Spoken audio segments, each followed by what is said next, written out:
Ladies and gentlemen, it is my honor to present to you your hosts, Spencer and Lara Williams.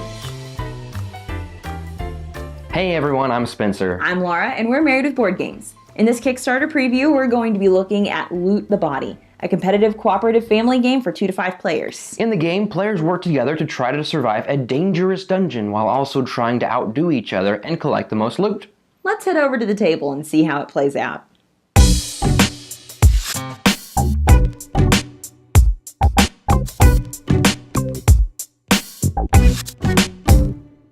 Alright, so Loot the Body. This is a Kickstarter preview, and because of that, these are not final components. Just a disclaimer we have to give. So the goal of the game is to make your way through the dungeon cooperatively, but there is some competitiveness to the game. Now there are some specific rules on how you set up that dungeon. I'm not going to get into those, but just know that you want to make it through the dungeon.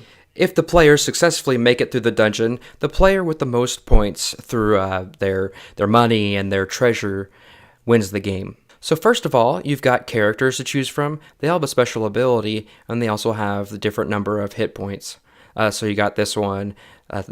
Before you reveal the dungeon card and look at the top card, you may reveal it or switch it with the next dungeon card. So just some different abilities. Avoid all traps. Your maximum health is 12. It's pretty good. This one's my favorite. Never receive additional monster attack damage for being last to play. They'll have the little tracker here that you'll put on there in the corner and there keep track of the health as it goes down. Got a first player marker, and then everybody will have a hand of cards, and I'll show you these cards. These are your action cards, and these are what you're going to be playing to fight the monsters. So there's an armor class up here in the corner. That tells you, if you've got a monster, well, I'll go ahead and show you. So let's say this is the monster you're fighting. I can't play any attack card, action card, that are lower than 13. Again, that's the number up there in the corner. And then what you'll do is on your turn, you'll play a card down, and as soon as you play one, you draw one up. You draw another one up for your hand. You want to do that as quick as possible because the last person to do that, if you don't defeat the monster, will take an additional point of damage. So anyway, that's your armor class, and this is the actual amount of damage you're going to deal to the monster. Everybody will do that simultaneously, again, as quickly as possible so that you can draw back up and you won't have to take that extra damage.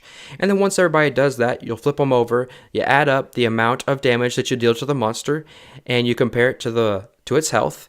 And then if you defeat it, great. You'll divvy up some of the treasure. The player who deals the most damage to the monster will get some special loot cards. These guys, which have special abilities that sort of let you do additional points of damage. This one lets you heal. They all have some special abilities and they're one-time use that you can use at any point. They'll help you on later in the game. So those loot cards are really good. Everybody who contributes will also get a certain amount of gold based on how much they chip in to defeat the monster. If together the players don't defeat the monster, he attacks, so you roll the die. On a 1 or a 6, oops, there's a 1, he deals damage. And so what will happen is everyone will take a point of damage. Unless you are the last person to draw a card, you'll take an additional point of damage. Some other cards you might find in the dungeon deck are, let me see if I can get to them here real quick. This is a trap. So if you can't play an action card that's less than a 4, you are going to get caught in the trap. Also, some other ones in here. Let me see if I can get to one. This is, if you play an odd action card, you get to take one of those treasure cards, which those are worth quite a bit of points, treasure points at the end of the game. Speaking of end of the game, when you set up the deck, you'll put in a certain amount of boss monsters. In this case, it'll be 3. So the game is over when all 3 boss monsters have been destroyed, or all players have fainted.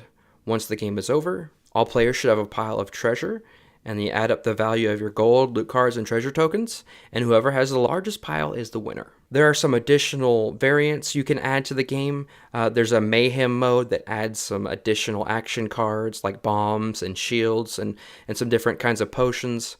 But for the most part, that's how Loot the Body works. Okay, Loot the Body. As we've stated again, these opinions are based off of the prototype. Yes. So, don't know how much is going to change between now and then, but this will at least give you a good idea of what we think about it. I think it's a pretty good idea. Yeah. I mean, this isn't a shabby No, it's prototype at all. we've seen much worse. So yeah, Some rougher. yeah. Okay, but so if we're going to talk about at least the prototype version of the art, what do you think? I think it's pretty fun. Yeah. It made me think of like graffiti art, Okay, I can see that. possibly even like early 90s pop stuff. Like, think the opening sequence of Fresh Prince of Bel-Air. Yeah, that style of lettering. And, Yes. Yeah. Yes. Yeah. Exactly. And that's what I thought of. And even like the way the crown and everything is on there. Yeah. And the treasures and everything.